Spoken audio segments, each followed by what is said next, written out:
Hello, everybody. I am Drew Duncan, and this is the official Sing 57 podcast. Don't forget, we are wherever you are listening to podcasts: iHeart, Spotify, Spreaker, Deezer, etc. Just tell your device to play Drew Duncan and or Sync 57. The topics are quick, to the point, during the podcast, that is. Let's get to it. All right, first of all, Jimmy Garoppolo says he wants to, quote, go somewhere where they want to win. In other words, he wants a trade out of Frisco. Well, Jimmy's 31-14 since he's been in Frisco. Let's not forget that when he was hurt, they didn't even sniff the playoffs. Jimmy G is a guy that I'm 50-50 on. I'm just going to be honest with you. I will say this. If he leaves, we're going to find out if he is just a system quarterback or not. And to a lot of people, there's nothing wrong with that. To a lot of people, there is. And I'm one of those guys that feels like all the great ones have the ability to adjust. Look at Tom Brady. The ability to adjust. Period. And even then, Bruce Arians, the ability to adjust as a coach to the players that he's got around him. That's a thing, folks. When I look at Jimmy G, I will say this. I see a lot of similarities, like I've never spoke before, in him and Jared Goff. And Jared Goff was one that I wasn't a fan of when he was coming out of college. I felt like he was beating up on defenses that were never up to snuff. Games that he was losing, he'd throw for 100 yards through three quarters, and then, they're down 40 points and the defense lets off, and first string is still in on his team, and he would just get a whole bunch of garbage yards. And I felt like it was the same thing in the NFL. You look at that Saints game, how good was the Saints defense that season? You look at playing against the Kansas City Chiefs, we all know that the Chiefs have had a prolific offense. It goes without saying. And a defense that, I'm pretty sure they couldn't stop me on most days. And I'm 5'8", and I'd be willing to bet I run about a 5'8" 40, my man. Let's just keep it real. So sure, he can shred defenses that aren't that good, and I see a lot of the same in Jimmy G. Now, to his credit, I will say this. They have played very conservative football in the playoffs. And I know a lot of people are going to point to the Green Bay Packers game and say, look, man, Garoppolo did jack squat to win that football game. It was the defense that kept him in it, and it was the special teams that ultimately put them in a good position. Very true. But he did orchestrate that final drive down the stretch. They put the ball in his hands at the end of the game, and he was able to get him a win. Look, neither Aaron Rodgers or Jimmy Garoppolo really did anything in that game. And he's Aaron freaking Rodgers.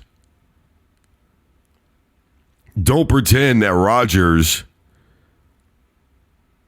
isn't a hell of a quarterback. I know he's got a lot of one-and-dones.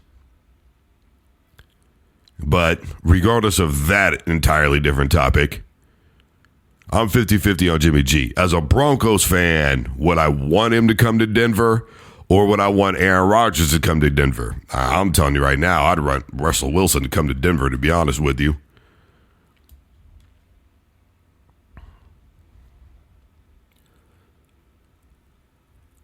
But I don't know.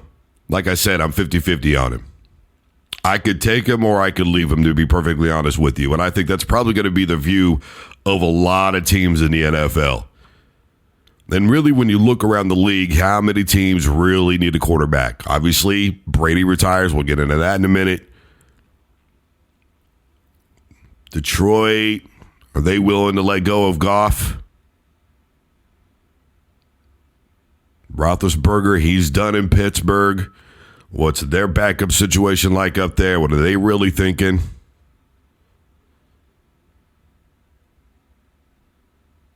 Jaguars, they let go of Urban Meyer as a head coach. So now where does that leave their quarterback that they drafted out of Clemson? There's going to be some interesting scenarios. Denver, are they really still sold on their quarterback situation? But then again, they just picked up Green Bay's offensive coordinator as the head coach out there. A lot of rumors are circulating that he's going to be able to get Adams and Rodgers out that way. This is going to be a very interesting scenario for both the 49ers and Jimmy G, to be perfectly honest with you. What do you get for him? First round pick? Seventh round pick? What's the value of Jimmy G? That's going to be the main thing. 2 NFC title games, a Super Bowl that they should have won. And remember, a lot of people weren't blaming Garoppolo in that game. They were blaming the coach, Shanahan, right? The same way that they did when he was the offensive coordinator with the Falcons. Let's not forget, they got an interception and they just run the ball up the middle. Barely took any time off the clock. Let's not forget that. They were in a position to win. So we'll see what happens with that.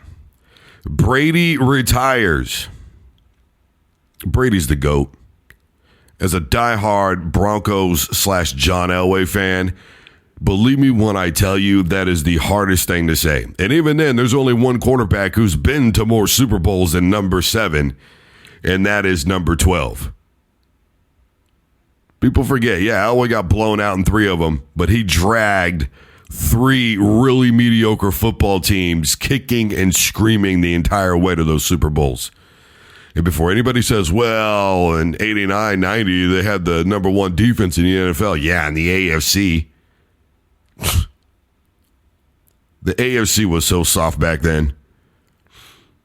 It really was. There was no competitiveness. And by the way, it was the Broncos who broke the AFC's losing streak in the Super Bowl, which I think was, 13?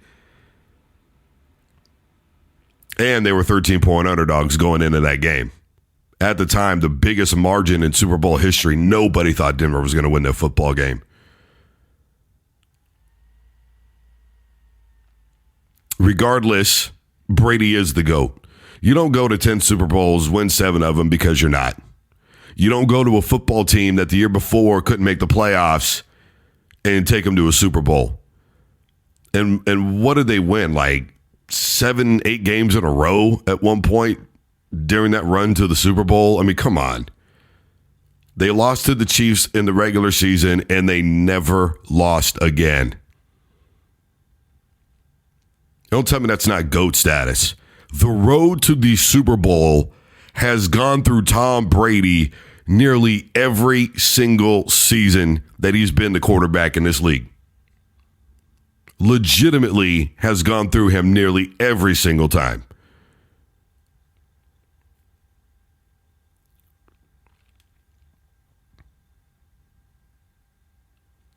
Anybody who thought that he was a product of Bill Belichick legitimately ate their words.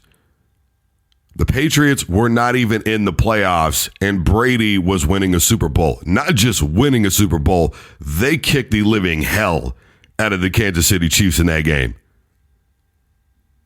Beat them up bad. It wasn't even a game.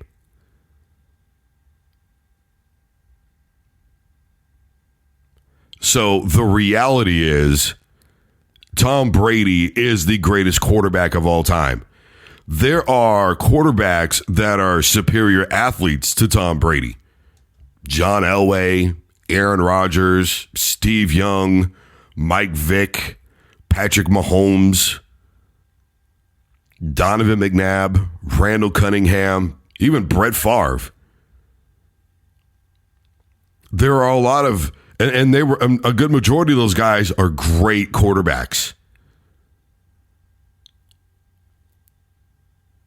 Tony Romo's a superior athlete to Tom Brady. But when it all boiled down to it, what was the one thing Brady continuously did no matter what? Just fucking win. That was it. That was all that man did, was win football games.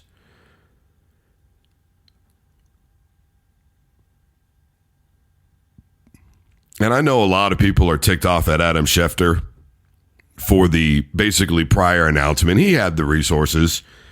And let's be honest, he was right. Brady was going to retire.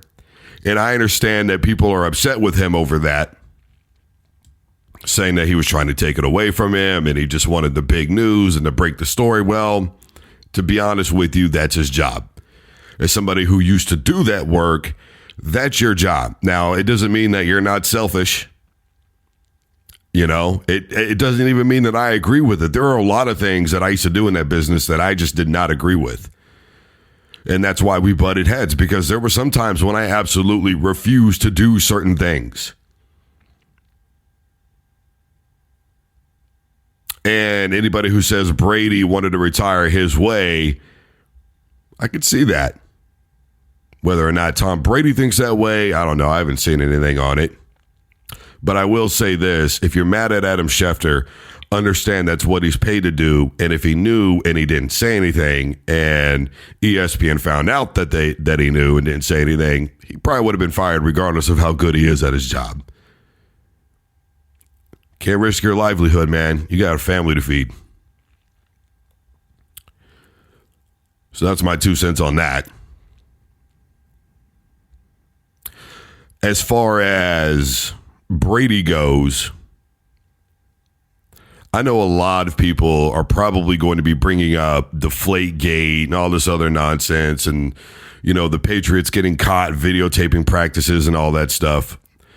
Folks, you need to understand, everybody in the NFL does things they're not supposed to do. Pete Carroll holds practices he's not supposed to have. How many times have the Seahawks been hit over the head with that? The Denver Broncos, my favorite team, have technically cheated more times than any other team in the history of the NFL. You want to know the difference? The Patriots actually succeeded. It wasn't really necessarily on Tom Brady. Not like he's setting up the film crew. That's a coach's desperation to win. And they just got caught. It's just like anything else. It's just like in college football. That's why I agree with the NIL deals. Because they're getting money under the table anyway. All of them are. They're all doing it. It's just some of them are getting caught. SMU got caught. OU got caught. Miami got caught. The KU Jayhawks, they got caught. Basketball. Rick Pitino and the Louisville Cardinals, they got caught. That's all. They got caught. That's it, man.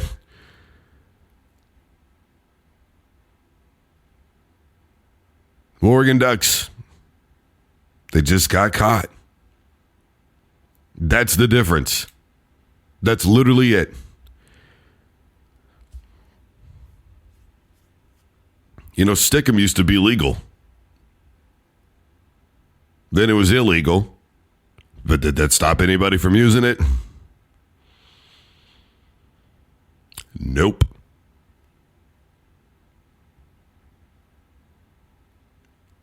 Why'd they make Stickum illegal but gloves legal? Explain that. Explain isotoner gloves. It's the same concept. Seriously.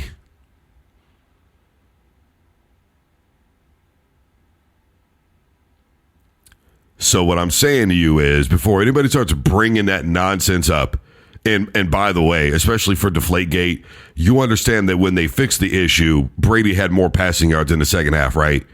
Has anybody tried to catch a flat football? Has anybody tried to throw one? And by the way, the Colts players themselves said they could have been playing with soaps for footballs. It doesn't matter. They were the better team that day. All the passes that were dropped in that football game by Indianapolis, the inability to score right out of the gate when they had the ball and they were in the red zone. No. No, they played horrendous football. They got it ran down their throats in the first half. LeGarrette Blount ran for over 100 yards, if I remember right, in the first half. Come on. It's not fanboy stuff. It's just the way that it is. And a lot of people who don't understand the game of football are the ones who are ticked off about it. Anybody who's ever even played at the pee-wee level will tell you catching a flat football is a pain in the ass. You can't hold on to it. I've never known anybody who's like, hey, bro, is the ball not aired up? All right, let's use that one. No. In fact, a lot of times when the ball was flat growing up, playing just even in the street, how many times were you like, man, the ball's flat, really can't play? And you tried to, and it just didn't work. All right, man, we'll wait till somebody gets a pump. Come on, man. I don't want to hear that. As far as I'm concerned, if anybody brings up that nonsense, you're all just haters. You're hating on greatness. It's so easy, isn't it? It's so easy to hate successful people. Just stop it. It's not that hard. And I think, we're all a fan at least of Tampa Tom. Dude's cooler than the other side of the pillow, man. Cooler than a cucumber. Fresher than a popsicle stick. Him and Gronk, man, they need a TV show. Legit. Oh, my gosh. So there it is, man. The GOAT retires. That's all there is to it. And Jalen Ramsey better calm down throwing his last interception to beat. My goodness, dude. You wild, man. Straight up. By the way, I don't know who I'm taking in the Super Bowl. I just want to put that out there really quick. I'm really torn. I want Matt Stafford to get his. I really do. But, man, Cincinnati is one of those teams that I grew up really liking a lot. Again, my pop, man, he had tapes from the 80s, so I got to watch, like, Boomer Esiason and Chris Collinsworth and, a lot of those guys, played the game of football and, back then they still played a tougher style of football, which I've always enjoyed the most. As much as I love flashiness, man, to me, nothing beats straight up smash mouth defense football. And the Bengals still played a lot of that back then. And, I don't know. And who doesn't like Joe Burrow? Talk about another guy that's cooler on the other side of the pillow. It's definitely Joey B. Joey Super Bowl, Joey whatever you want to call him. Don't matter. The new breed of quarterbacks that's coming up in this league, man, they're a different kind. And Joey's just got confidence, man. I mean, that dude just drips with straight up confidence, and the players love him. I think anybody on that team would step in front of a train for that guy if they had to. I really believe that. I believe that they would run through a brick wall for Joe Burrow. I'll tell you that right now. I think they would follow him until oblivion. That's real leadership. And think about how young he is with that type of respect. That's saying something. Again, Zach Taylor. We're always so quick to point out coaches who couldn't succeed in the NFL from the collegiate level. Don't forget, he was a hell of a quarterback at Nebraska. And they lost a lot of games that due to coaching, they didn't win. There were times when they were up big in football games, and bad coaching ended up losing them the game. He was a hell of a quarterback at Nebraska. He had a mediocre time when he was at Texas Tech as a coach over there. And he had Baker Mayfield. He had Patrick Mahomes, right? First two seasons with Cincinnati, Third year there, him and Joe Burrow really get it going. Chase is an incredible receiver. Very smart to get that connection out of LSU. And then, of course, you've got the Bengals right there tweeting out, hey, this is why you draft a kicker. I tend to agree, my man. I think it could shape up to be one or two different types of Super Bowls. It's either going to be a hell of a game from beginning to end, or it's just going to be a blowout. I mean, that's all there is to that. I don't see this type of, between these two teams, I don't see comebacks happening. I think if one team gets down, they stay down. As much as I love Joe Burrow, if they get down against LA and that defensive line pushes around that offensive line, which is a very legitimate possibility considering the fact Duke got sacked 49 times during the course of the season. And we've seen it's not because he's not athletic enough to get out of situations.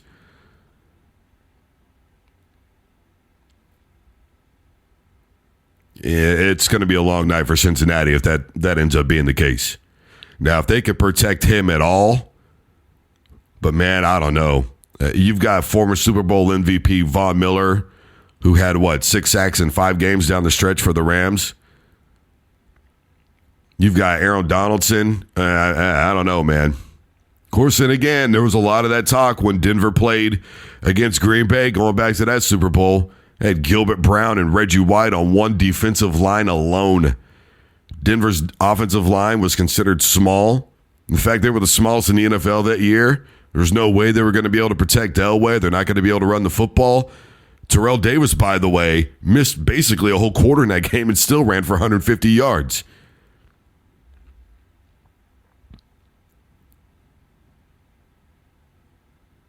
Said the same thing when they played the Atlanta Falcons the next season. Elway's too old. They can't get it done. He's past his prime. It's all Terrell Davis.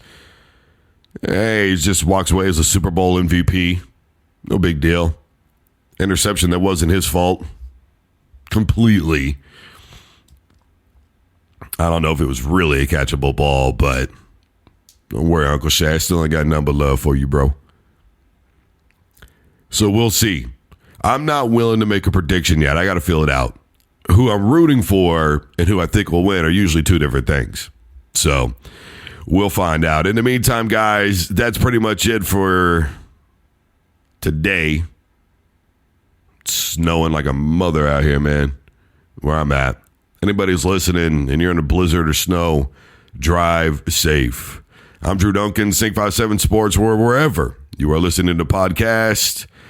Have a great day, everybody.